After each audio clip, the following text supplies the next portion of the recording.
ጤና ይስጥልኝ የለተረቡ ሐምሌ 29 2018 ዓ.ም የዋዜማ አበይት ዜናዎችን ይዘን ቀርበናል። አብራችሁን ቆዩ።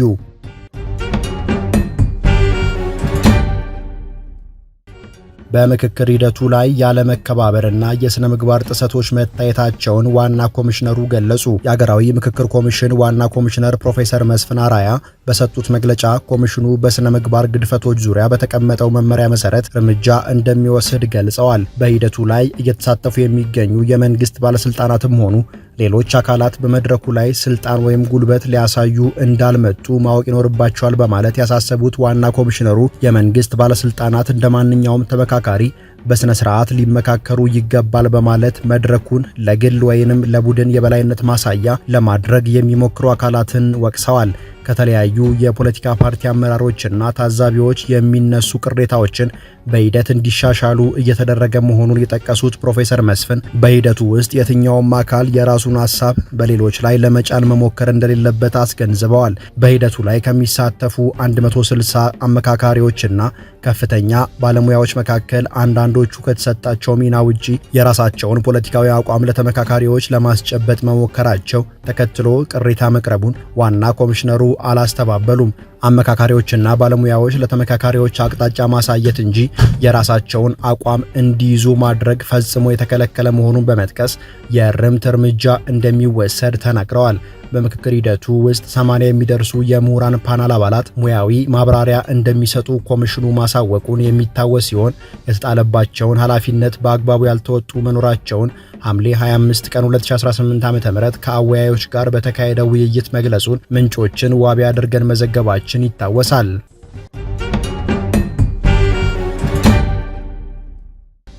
ስልጣን በኃይል የያዘው በህወሓት የሚመራው የትግራይ ክልል አስተዳደር በተቃራኒ ጎራ የቆሙ ኃይሎች ጋር የወገኑ የመንግስት ሰራተኞች፣ ወጣቶችና የቀድሞ ተዋጊዎች ወደ መደበኛ ሰላማዊ ህይወታቸው መመለስ ያስችላቸዋል ያለውን አዲስ መመሪያ ይፋ አደረገ።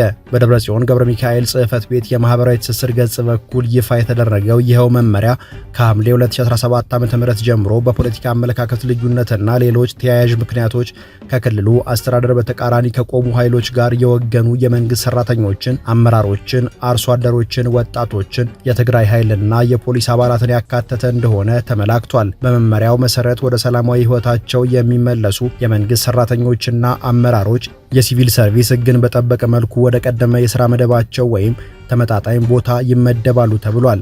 ወጣቶችና አርሶ አደሮች ደግሞ የሥራ ዕድል ፈጠራ፣ የመሬት የብድርና የግብርና ግብዓቶች ድጋፍ እንደሚደረግላቸው ተደንግጓል። በተጨማሪም ትጥቅና መሳሪያ ይዘው የተመለሱ አካላት መሳሪያቸውን ለሚመለከተው አካል እንዲያስረክቡና ቀላል ጥፋት የፈጸሙ በይቅርታና በምህረት አሰራር ወደ ህብረተሰቡ እንዲቀላቀሉ ይደረጋል። ሆኖም ከባድ ወንጀል የፈጸሙ ታጣቂዎች ጉዳያቸው በህግ አግባብ እንደሚታይ በመመሪያው ሰፍሯል። በዚህ መሰረት ወደ ክልሉ የሚመለሱ አካላትን የማቋቋምና ህብረተሰቡን የመቀላቀል ሂደት በበላይነት የሚመራና የሚከታተል በሰላምና ጸጥታ ቢሮ ሰብሳቢነት የሚመራ አብይ ኮሚቴ መዋቀሩን በሰነዱ ላይ ተመላክቷል። መመሪያው ከማክሰኞ ሐምሌ 28 2018 ዓ.ም ጀምሮ በስራ ላይ እንዲውል ታዟል።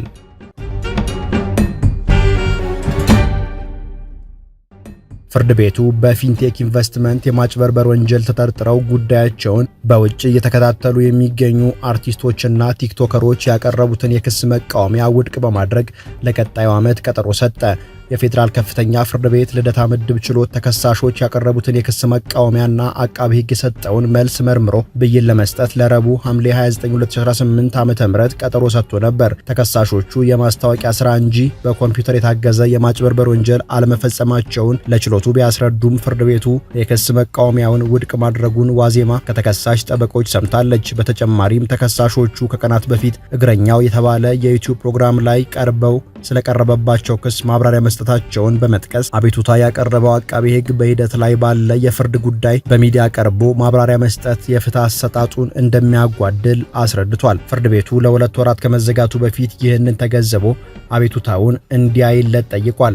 የተከሳሽ ጠበቆች በበኩላቸው አቃቤ ሕግ ያቀረበውን አቤቱታ ለማንበብ ተጨማሪ ጊዜ የሚያስፈልጋቸው በመሆኑ እንዲሁም አርቲስቶቹ በዩቲዩብ ፕሮግራሙ ላይ ቀርበው ማብራሪያ በሰጡበት ወቅት አብረው የነበሩት የፕሮግራሙ አዘጋጅ ተክለ ሃይማኖት አዳነ አዳነና ጠበቃው አበባው አበበ በችሎቱ ባለመገኘታቸው ተለዋጭ ቀጠሮ እንዲሰጣቸው ጠይቋል። ችሎቱም በሕግ በተያዘ ጉዳይ ላይ ማብራሪያ መስጠትን በተመለከተ ዝርዝሩን ለማጣራት የፕሮግራሙ አዘጋጅ ተክለሃይማኖት አዳነና ጠበቃው አበበ በችሎቱ ተገኝተው ቃላቸውን እንዲሰጡ ለጥቅምት 2 2019 ዓ.ም ተለዋጭ ቀጠሮ ሰጥቷል።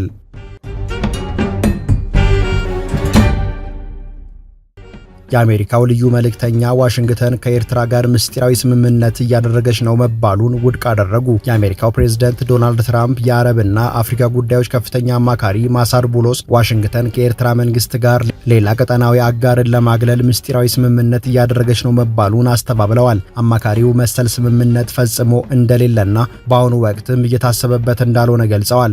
ቡሎስ በኤክስ ገጻቸው ባሰፈሩት ጽሑፍ የትራምፕ አስተዳደር ከግብጽ ከኤርትራና ከኢትዮጵያ ጋር በሚያደርጋቸው ዲፕሎማሲያዊ ግንኙነቶች ቀጠናዊ ሰላምን ማስፈን ይፈልጋል ብለዋል። አክለውም በግልጽ ቋንቋ ማስቀመጥ የምፈልገው አሜሪካ ኤርትራን ያካተተና በሌላ ቀጠናዊ አጋር ላይ ያነጣጠረ ምስጢራዊ ስምምነት እያደረገች ነው ወይም እያሰበችበት ነው የሚለው ፍጹም ሐሰት ነው፣ አጀንዳውም አልቀረበም በማለት አስተባብለዋል። ቡሎስ ይህንን ቢሉም የቀጠናው አጋር ያሏትን ሀገር በስም አልጠቀሱም። ዋሽንግተን ከሶስቱ ሀገሮች ጋር የምታደርገው ግንኙነት በመላው የአፍሪካ ቀንድ ቀጣይነት ያለው ሰላምና መረጋጋትን ለማስፈን ያለመ መሆኑን ገልጸው መሰል ያልተረጋገጡ መረጃዎችን የዲፕሎማሲ ጥረቱን ሊያደናቅፉ እንደሚችሉ አስጠንቅቀዋል። ቡሎስ በቅርቡ ከኤርትራና ከግብጽ ባለስልጣናት ጋር መወያየታቸው ይታወሳል።